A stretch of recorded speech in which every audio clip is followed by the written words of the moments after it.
Alright, so with it being Halloween season, and the fact that I had played another game being trapped by the same development team, it felt like a good time to finally dive back into the Fatal Frame series with Mask of the Lunar Eclipse. The gameplay loop of using the camera obscura, or in some cases, like the gameplay in the background, the Spirit Stone flashlight, for combat, exploration, and puzzles is as great as ever, very unique and fun. I will say collecting the Revenants photos was pretty frustrating though, just because you're pretty much exclusively using a hot or cold radar with no standout indicator in most cases as to where exactly you're supposed to snap the picture. You kind of just wind up moving your lens around randomly in the area, hoping it lights up the color you need it to snap the photo. Granted, maybe some of that is self-inflicted since I didn't feel like reading through the probably hundreds of pages of text they have in this game and just sort of skimmed through the tutorials and such. So maybe I just sort of missed something there.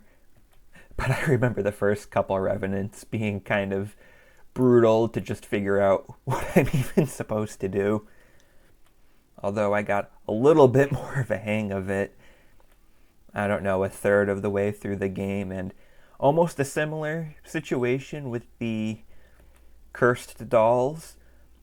I was completely missing them until around the same point, and like I said, I don't know if that's self-inflicted or if the game didn't necessarily do the best job of highlighting that particular part of the game. But I guess with the cursed dolls, I was kicking myself a little bit on that one because it was probably a bit more obvious that I should have known better with. Or hell, you can probably may have seen in the background gameplay that I sort of misread how the Spirit Stone flashlight worked. I didn't realize that they meant that you couldn't use the camera lens in combat for the Spirit Stone flashlight. I thought that they meant you had to completely equip and unequip it from your selected lenses. So the first couple, chorizo, or I'm sorry, I'm probably horribly mispronouncing his name, chapters were probably a bit more tedious and whatnot than they really were supposed to be. Something that I wish I knew going into this game, and this is a very minor spoiler, but there's actually 3 protagonists mainly in this game. The 4th one is only really used for the tutorial. And the main reason I say that I wish I knew that going in is because all of the characters share upgrade materials. So I once again went through more than half of the game being very conservative of how I utilized those materials, thinking I had another character who would be playable again, who I didn't want to be underprepared with. Overall, though, I just didn't really like the shared materials for upgrades aspect of things. Like, I wish that they, I don't know, had unique, different colored materials for each unique character, or if each character had their own unique inventory for the upgrade materials that they find, or even if they linked the upgrades between each character, if they were going to have it all shared, or at least giving you access to each character's upgrade tree even when you're not playing as them, especially considering each section of the game is pretty much set for who you're playing as. There's no point where you're really selecting a specific character. I will say though, when it came down to lens and lens upgrades, I found myself mainly using slow. I found it to be the most useful. I don't know if that's a personal preference or maybe if it's a little OP. You do gain a stop one, but I didn't get it until I finished the main campaign, so I don't know if that's sort of an evolution of slow. I had played Maiden of Blackwater a couple years ago. I believe I even talked about it on this channel. And from that game, I kind of remembered the three protagonists not being able to, at least personally, really distinguish any difference in the gameplay for the most part, particularly with their different cameras in that. That is not the case this time around. And honestly, I can't really put my finger quite on what was different between Ruka and Misaki's camera obscuras. I definitely preferred Ruka's, which is good because you end up playing as her a little bit more. But there was just a different feel between the two of them. I just can't place quite what it was. But Choshiro here with his Spirit Stone flashlight was definitely a bit more noticeably unique. I believe, didn't Ayane in the Maiden of Blackwater bonus chapter also use a Spirit Stone flashlight? But I think it was kind of more stealth based. This time it felt more chaining and doing damage to multiple ghosts in one shot based. Hopefully that makes sense. It's hard to explain without actually experiencing it within the game. My biggest complaint though with Maiden of Blackwater was that I felt like there was a lot of sort of backtracking and repetition. That is definitely not as much of an issue, I feel like, if my memory serves me correct on how it was in the last game. Like, I'll admit, the first couple floors were really close to overstaying their welcome. But then I wound up getting to the first Choshiro chapter. And then you had a new floor, and then at that point, even if you were repeating an area, it was only, maybe once or twice. And they did a decent job of introducing new enemies to fight along the way, or different collectibles to discover and that sort of thing. And it didn't feel like too long before you found a new, fresh room to sort of explore. Honestly, the only time backtracking got bad, and this is probably my biggest complaint with this game, and this, once again, could be self-inflicted.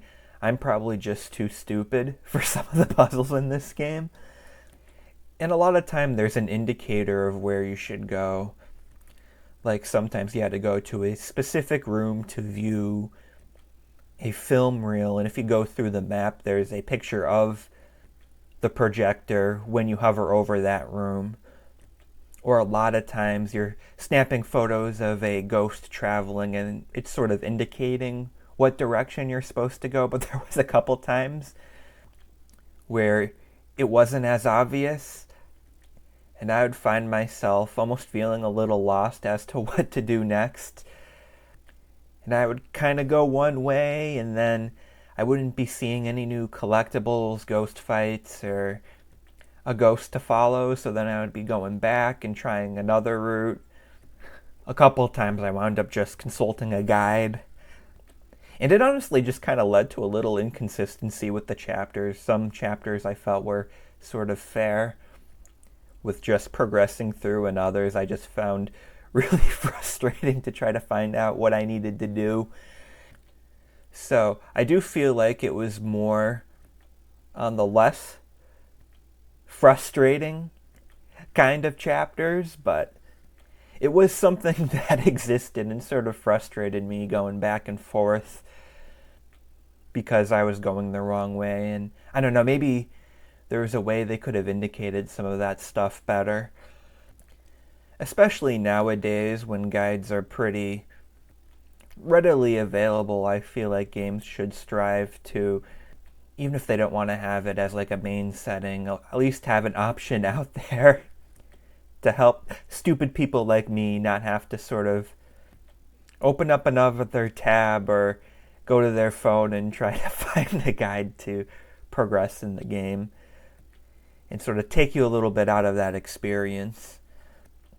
It would have been a nice quality of life improvement for this remake. I will say, I don't know if it was just me.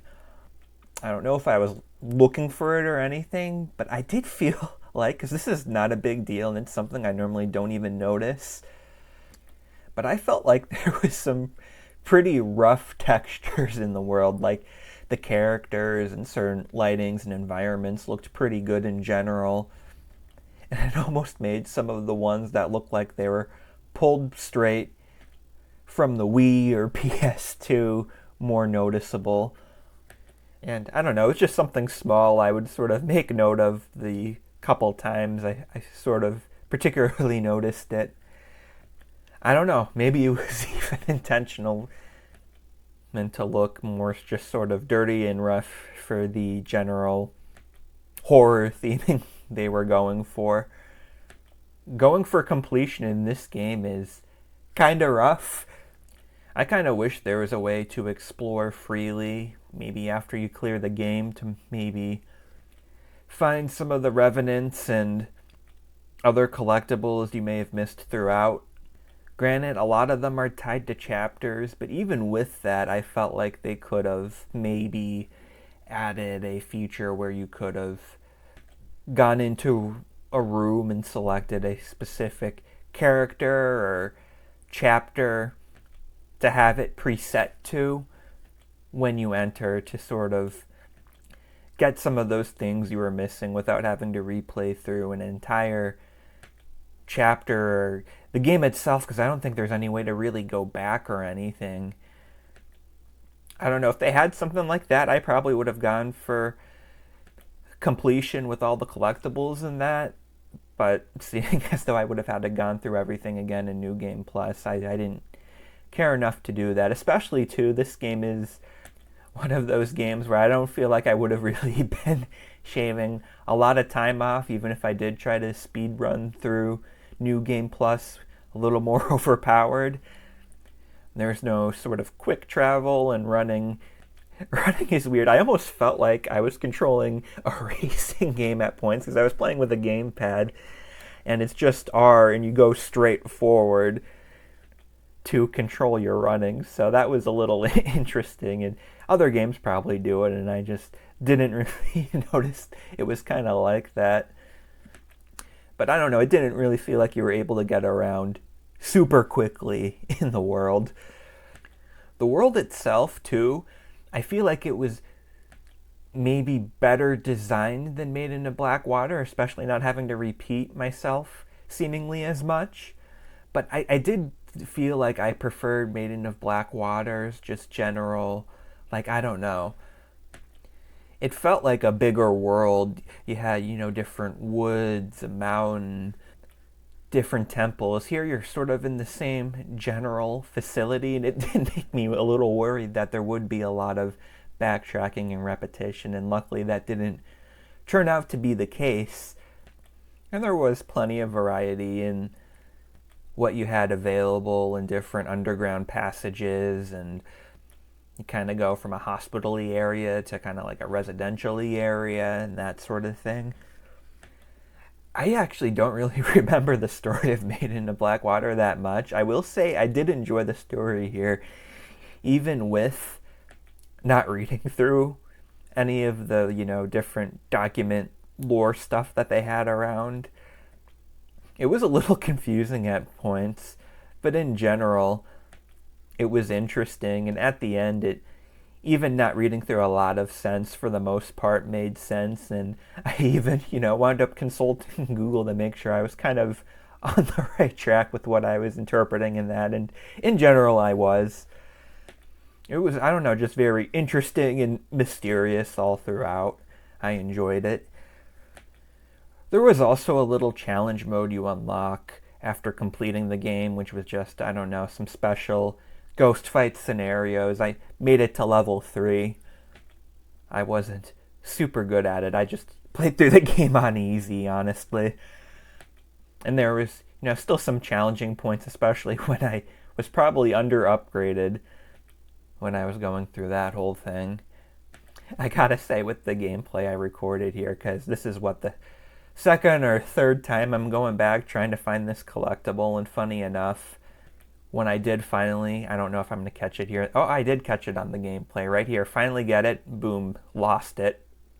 One of the biggest kick to the balls I had in this game. Was kind of happy I collected it on the gameplay, and happy that had enough to talk about to actually be able to vent a little about that one. The final thing, though, I want to talk about is the general price of the game. I got it on sale for $35 USD. That's in general what I still go for, and once again, value is very subjective. I see a lot of people go for the $1 for 1 hour of gameplay type thing. I'm willing to do $1 for 2 hours just because I remember particularly new Pokemon Snap wound up being about that value, and I didn't feel ripped off or anything. I felt like I got my money's worth. This game was only about 12-ish hours, and it was fun. I really liked it, but I don't know. Maybe it could have been a little better, and if you're really not into it or not sure if you're into it, I feel like, 20 to 25 on sale probably would be a bit more fair, especially once again for a remake of a Wii game. I don't know. And then, ironically enough, around the time of me starting this, they announced another remake for Crimson Butterfly, which is supposed to be the best game, but I did notice that one, unless they add some substantial content, is also pretty short. So, I don't know. I'll be keeping an eye on that. I did actually pick up the entire PS2 trilogy on PSN since I realized they were on there for $10 a piece, which was more than worth it. So I don't know. I am looking forward to playing Crimson Butterfly Remake, but considering I'm already, $10 invested since I have the original, and a little hesitant if it is, a similar price point to here, especially if it's still, even shorter than this game. I don't know exactly when that's going to happen, but that's sort of my intent with the series, but we'll see when we get there. I say all the time on here, I say I have a certain plan, and then, when I get there, I get distracted, and then I wind up getting to it years later. I mean, I think this remake's a couple years old at this point. I was hopefully planning to play it a little earlier than this, but it is what it is, and I would still recommend, checking out the series, seeing if it's your thing. I think in general, if you can get a good idea on this one, I think overall I would say to try this one over Made in the Blackwater.